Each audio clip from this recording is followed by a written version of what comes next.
विश्वविख्यात है विवेकानंद शिला स्मारक। कहते हैं कि जिस समय पवनसुत हनुमान को मूर्छित लक्ष्मण के लिए संजीवनी बूटी लाने के लिए भेजा गया था, उस समय भगवान राम की सेना का मनोबल ऊंचा नहीं था।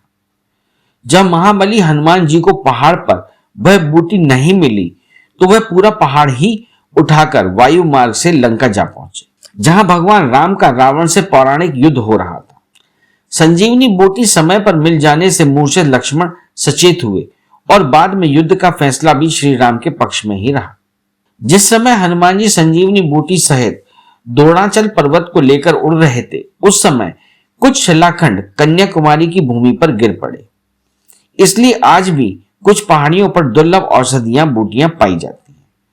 महान वैद्य मुनि अगस्त औषधियों की खोज में कन्याकुमारी के पर्वतों में विचरण करते हुए अंततः अगस्त कुंडम में बस गए। द्रोणाचल का एक खंड मुख्य भूमि से जरा हटकर समुद्र में भी गिरा था। उसी का एक हिस्सा आज भी समुद्र से ऊपर है, जहां पर स्थित है स्वामी विवेकानंद की स्मृति में बनाया गया स्मारक। इसको बने हुए लगभग 2 दशक हुए हैं, लेकिन समुद्र में उठी हुई 2 बड़ी शिलाओं को देश विदेश में विवेकानंद रॉक्स के नाम से अधिक ख्याति प्राप्त हुई है। धार्मिक किंवदंती प्रचलित है कि कन्या पार्वती के नाम से ही यह स्थान कन्याकुमारी के नाम से विख्यात है। कहते हैं कि आकाश, पाताल और धरती को विजित करके राक्षस राज भाण ने देवलोक पर आक्रमण किया। तब हताश देवताओं ने शिव से रक्षा की प्रार्थना की। शिव ने उन्हें आश्वासन दिया कि पार्वती कुमारी कन्या के रूप में भाण का नाश करने को अवतरित होंगी। कन्या पार्वती को देखकर भाण राक्षस ने मोहित होकर उनका पीछा किया। भीषण युद्ध के उपरांत राक्षस राज मारा गया। राक्षस को नष्ट कर देवी कन्या ने शिव का वरण करना चाहा। शिवजी सहमत हो गए, परंतु नारद मुनि की चाल के कारण वे निश्चित मुहूर्त पर नहीं पहुंच सके। कन्या ने क्रुद्ध होकर अपने समस्त आभूषण फेंक दिए। माना जाता है कि कन्या के आभूषण ही रंग बिरंगी रेत बनकर समुद्र तट पर बिखरे पड़े हैं। कहा जाता है कि कन्या पार्वती ने द्रोणाचल के खंड जहां पर विवेकानंद की स्मृति में स्मारक बना है, इन्हीं शिलाओं पर बैठकर शिव को वर रूप में प्राप्त करने के लिए कठिन तपस्या की थी। आज भी यहां पार्वती का एक पदचिन्ह देखा जा सकता है। इन शिलाओं को तमिल में श्रीपद परई भी कहते हैं। तमिल में परई का अर्थ पत्थर होता है।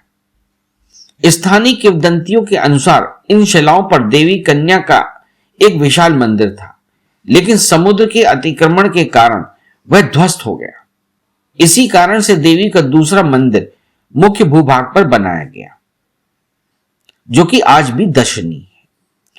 समुद्र का अतिक्रमण संभवतः अवश्य हुआ होगा, क्योंकि भारत का यह दक्षिणतम छोर है, जहां एक ओर से बंगाल सागर और दूसरी ओर से अरब सागर का पानी वहां हिंद महासागर के जल से मिलता है। 3 समुद्रों के संगम के कारण इस स्थान को काफी पुनीत माना गया है। यही कारण है कि यहां कई संत महात्माओं ने तपस्या का ज्ञान प्राप्त किया है। स्वामी विवेकानंद, जिनका की असली नाम नरेंद्र नाथ था, इनका जन्म 1863 में सिमुलिया दत्ता परिवार में हुआ था। इन्होंने यहीं पर सिद्धि प्राप्त की थी। विवेकानंद का बचपन से ही ब्रह्मो समाज की तरफ झुकाव था। इनके गुरु रामकृष्ण परमहंस थे। उनकी प्रेरणा से ही स्वामी विवेकानंद ने आत्म सिद्धि पाई थी। गुरु रामकृष्ण परमहंस के निधन के बाद स्वामी विवेकानंद बंगाल से पंजाब, उड़ीसा, केरल, बनारस, बोधगया, हिमालय की ऊंचाइयों में भटकते भटकते कन्याकुमारी जा पहुंचे। कहा जाता है कि नाविक की मजदूरी के पैसे न होने के कारण स्वामी विवेकानंद ने मुख्य भूमि से श्रीपाद शिला तक शार्क मगरमच्छों से भरे सागर के 550 गज तैरकर पार किए थे। पहले तो उनके साहसिक प्रयासों ने दर्शकों का मनोरंजन ही किया, परंतु बाद में हंसी का स्थान आश्चर्य ने ले लिया, क्योंकि स्वामी जी तो कुशलता से तैरते आगे ही बढ़ते चले जा रहे थे। अंत में दर्शक उनके पीछे पीछे नाव में केले व नारियल की भेंट लेकर गए। स्वामी जी ने नम्रता पूर्वक भेंट अस्वीकार कर दी और उन्हें स्वयं शांति से रहने देने को कहा। श्रीपाद शिला पर स्वामी जी निरंतर 3 दिन और 3 रात गहन ध्यान में लीन रहे और तब उन्हें निष्काम भाव से मानवता की सेवा के माध्यम से ईश्वर की सच्ची सेवा के चिरंतर उपनिषदीय संदेश की सत्यता का ज्ञान हुआ। तभी से श्रीपाद शिला विवेकानंद शिला के रूप में जानी जाने लगी।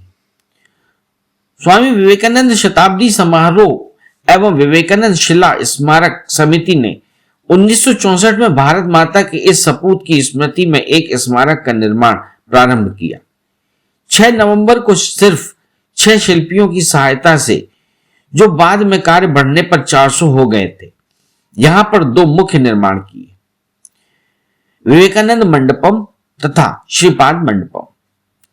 विवेकानंद मंडपम, जिसमें स्वामी विवेकानंद की आदमकद मूर्ति एक घुमंतु साधु के रूप में स्थापित है। इस मूर्ति का निर्माण मुंबई के जेजे स्कूल ऑफ आर्ट्स के श्री एनएल सोनावडेकर ने किया था। विवेकानंद मंडपम में पल्लव स्थापत्य पर आधारित पत्तियों के डिजाइन छत, कड़ियों और स्तंभों पर की गई है। कलात्मक खुदाई और आय विस्तार शिखरम नाम का चतुर्भुज शिखर अति आकर्षक है। प्रस्तरम कहा जाने वाला निचला भाग अजंता शैली में बना है। प्रस्तरम के नीचे 3 स्तंभ भी अजंता शैली के हैं। छत के बीचों बीच एक पद्म बना हुआ है। मुख मंडपम की पिछली कड़ी और स्वागत पर पारंपरिक प्रतीक गजपूर्ण कुंभ उत्कीर्ण है। चोल शैली के पारंपरिक पुष्पाभरणों से उत्कीर्ण चमकदार नीले ग्रेनाइट के द्वार वाला मुख मंडपम बहुत सुंदर है। प्रतिमा मंडपम में 4 चित्र कंठ स्तंभ और 8 चित्र स्तंभ है। सभी पारंपरिक ढंग से हाथ से पॉलिश किए गए। सजावटी खंभों पर बने पुष्पाभरण पल्लव शैली से प्रेरित है। फर्श पॉलिश किए हुए लाल ग्रेनाइट का है, जो तूतीकोरिन और मदुरै की खानों से मंगाया गया था। प्रतिमा मंडप की छत की ऊंचाई 25 फुट और शेष मंडप की ऊंचाई 20 फुट है। सभा मंडप के 2 कक्षों में मुंबई के श्री एस.एम. पंडित द्वारा बनाए गए मां शारदा और श्री रामकृष्ण परमहंस के जीवन चित्र हैं। ध्यान मंडपम में प्रणव पीठम पर एक कांच के पीछे चमकदार ओम चिन्ह, 2 नक्काशी किए हुए स्तंभ हैं, जो चोल और पल्लव शैलियों का मिश्रण प्रतीत होता है। इसका फर्श लाल ग्रेनाइट का है, जो मदुरै के निकट काजी नगरम की खानों से मंगवाया गया था। विवेकानंद मंडपम से 60 फुट की दूरी पर श्रीपाद मंडपम का निर्माण किया है। यह भवन चोल युगीन तमिल स्थापत्य की याद दिलाता है। इसमें चबूतरे के स्तर पर 3 प्राक्रम और 1 ताल विमानम है। गर्भगृह का निर्माण ठीक अयादि प्रमाण लक्षणम के अनुरूप है, जैसा कि शिल्प शास्त्र में बताया गया है। इस चौकोर मंडपम का आकार 71 फुट 10 इंच है। आंतरिक परिक्रमांक चारों ओर दीवार है। बाह्य परिक्रमा में 28 स्तंभ हैं। सबसे बाहरी परिक्रमा चबूतरा नुमा है। इसी की भीतरी परिक्रमा के अंदर एक कांच से ढका हुआ श्रीपद है।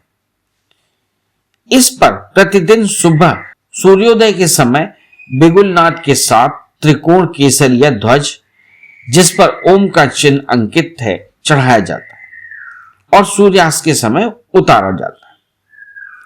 विवेकानंद शिला स्मारक का निर्माण 6 वर्षों में पूरा करके दिनांक 2 सितंबर 1970 को रामकृष्ण मिशन के स्वामी वीरेश्वरानंद ने प्राण प्रतिष्ठा की और उसी दिन तत्कालीन राष्ट्रपति श्री वीवी गिरी ने एक जन समारोह में इसका उद्घाटन किया था। 7 जनवरी 1972 को स्वामी जी के 110वें जन्मदिन से शिला स्मारक समिति ने स्वामी जी के सेवा संदेश के प्रति पूर्णतः समर्पित एक सेवा संगठन की स्थापना की और अपनी गतिविधियों का द्वितीय चरण प्रारंभ किया। इसे प्रभावपूर्ण तरीके से करने के लिए समर्पित, प्रशिक्षित और प्रतिभाशाली पुरुष और महिला जीवन वृत्तियों के एक सन्यासी संघ की स्थापना की गई, जिन्हें सभी क्षेत्रों में सेवा गतिविधियां आयोजित करने के लिए भेजा जा सके। आज यह संस्था विवेकानंद शिला स्मारक और विवेकानंद केंद्र के नाम से विख्यात है। विवेकानंद शिला स्मारक के पास ही तिरुवल्लुवर जी की 41 मीटर ऊंची मूर्ति दर्शनीय है। मुख्य भूमि से शिला स्मारक तक पहुंचने के लिए मोटर लॉन्च सेवा है, जो सुबह से शाम तक हजारों व्यक्तियों को यहां आने जाने की सुविधा उपलब्ध कराती है। मोटर लॉन्च का आने जाने का किराया मात्र 25 रुपए प्रति व्यक्ति है। दुनिया के प्रत्येक कोने से हर रोज यहां पर्यटक आते हैं।